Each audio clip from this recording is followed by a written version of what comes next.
Who will you be in God's purpose? In Psalms chapter 33, I forget what verse, but it's in 33, it says that God's purpose will stand through all generations. But will it stand through you? I have a story. I didn't make it up. It's from the Bible, told in my own words. Okay, so David, line of Judah. David was king.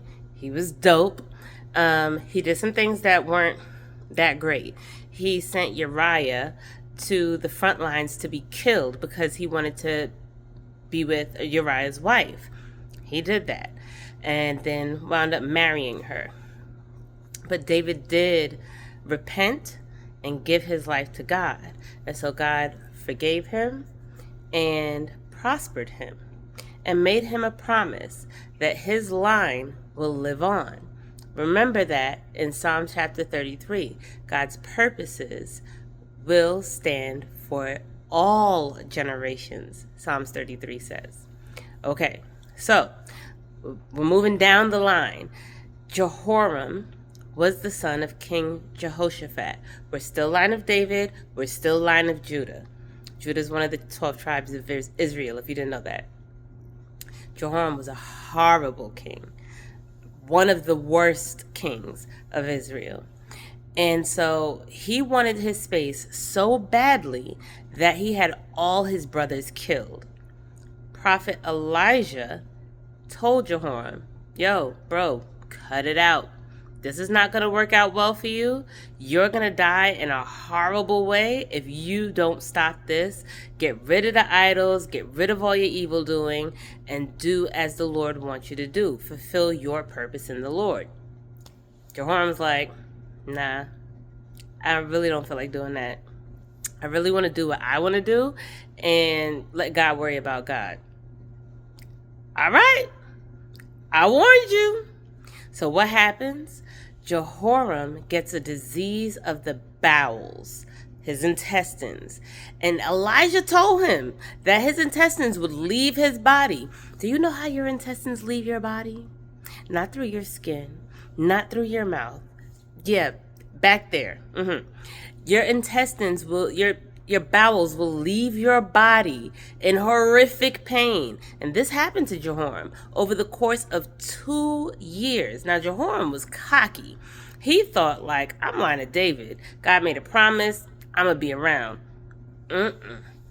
No. And Jehoram had plenty of sons. I can't remember how many sons he had. I think it was like 9 or 11. Read the Bible. You'll see it in there. Anyway, so he's like, I'm good. I'm not worried about it. So he gets this disease of the bowels, and his bowels start leaving his body over the course of 2 years.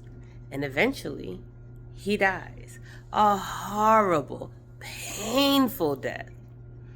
And it says in the Bible, no one regretted him. He died and no one cared. But guess what on top of that? Before he died, God took out all his sons. All of them, except for one. God was like, I said I needed the line. I don't need all of y'all. Yikes. Thank God for Jesus has a brand new phrase after I've been reading the Old Testament. So, boom. All the kids are dead except one. Jehoram's dead. Nobody regretted him. And he wasn't even buried among his ancestors. If you read the Bible, when you follow God, you get gathered among your people, buried with your ancestors. One of them just walked away with God. But when you're not obedient, you die like Jehoram. All right, so let's move forward. I'm reading the book of Matthew, chapter 1, verse 1. We talking about the lineage of Jesus. Did you know that Jesus is line of Judah? I knew that. I was well aware of that. David, line of Judah, and it's going down. Boaz. Oh, I love me some Ruth and Boaz. Line of Judah. It leads to Jesus, but guess who is before Jesus? Jehoram. Jehoram is one of Jesus' ancestors. Now here's the thing. Psalm 33 said God's purpose will stand through all generations. So that got me to thinking about myself and about you. You have a choice. You have a choice that if God's purpose is going to stand through all generations, will your name be held up high like David? He wasn't perfect, neither are you, neither am I. But God can redeem us. Will your name be held up high like King David? Or will your bowels leave your body like Jehoram? I guess it's up to you.